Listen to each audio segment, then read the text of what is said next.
3 అమోఘమైన దైవికమైన కొమ్ముళ్ళు ఉన్నాయి. శివాజ్ఞ అందుకున్న ఆ మహానందీశ్వరుడు ప్రళయకాల వాయువేగంతో ఆ 3 మాయా నగరాల వైపుకు దూసుకు వెళ్ళాడు. అంతరిక్షంలో సంచరిస్తున్న స్వర్ణ నగరాన్ని సమీపించి తన మొదటి కొమ్ముతో దానిని బలంగా బంధించాడు.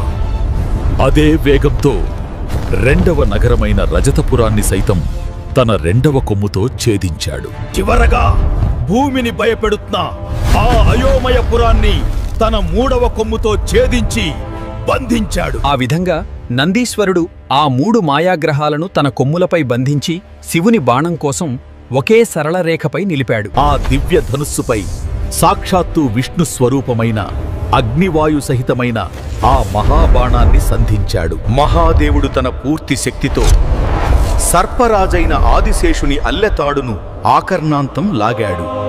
ఆయన ముఖం సంహార సంకల్పంతో ప్రజ్వరిల్లింది. ఇక ఆ మహాదేవుడు ప్రళయకాల రుద్రునిలా ఆ మహాబాణాన్ని ఆ 3 పురాలపైకి ప్రయోగించాడు. ఆ మహాబాణం ప్రళయాగ్నివలే ముల్లోకాలను చీల్చుకుంటూ ఆ 3 పురాలను ఛేదించడానికి దూసుకుపోయింది. మహాదేవుని అస్త్రం మొదటగా తారకాక్షుని స్వర్ణపురాన్ని తాకి దానిని ఛేదించడం ప్రారంభించింది. అది ఆగకుండా స్వర్ణపురాన్ని ఛేదించి రెండవదైన రజతపురాన్ని కూడా తాకి చీల్చుకుపోయింది. రజతపురాన్ని సైతం ఛేదించి చిట్ట చివరిదైన అయోమయ గ్రహాన్ని కూడా ఆ మహాబాణం తాకింది. ఒకే ఒక్క బాణంతో ఆ మహాదేవుడు ఆ 3 అభేద్యమైన గ్రహాలను ఏకకాలంలో ఛేదించి భస్మీపటలం చేశాడు. ఆ విధంగా త్రిపురాంతకుడైన మహాదేవుడు అధర్మాన్ని నాశనం చేశాడు. దేవతలందరూ ఆనందంతో జయధ్వానాలు చేశారు. పరమేశ్వరుడిపై పుష్పవర్షం కురిపించారు.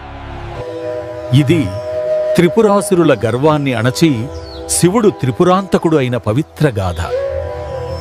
ఈ కథ విన్నవారికి చెప్పినవారికి సకల శుభాలు కలుగుగాక. ఓం నమః శివాయ.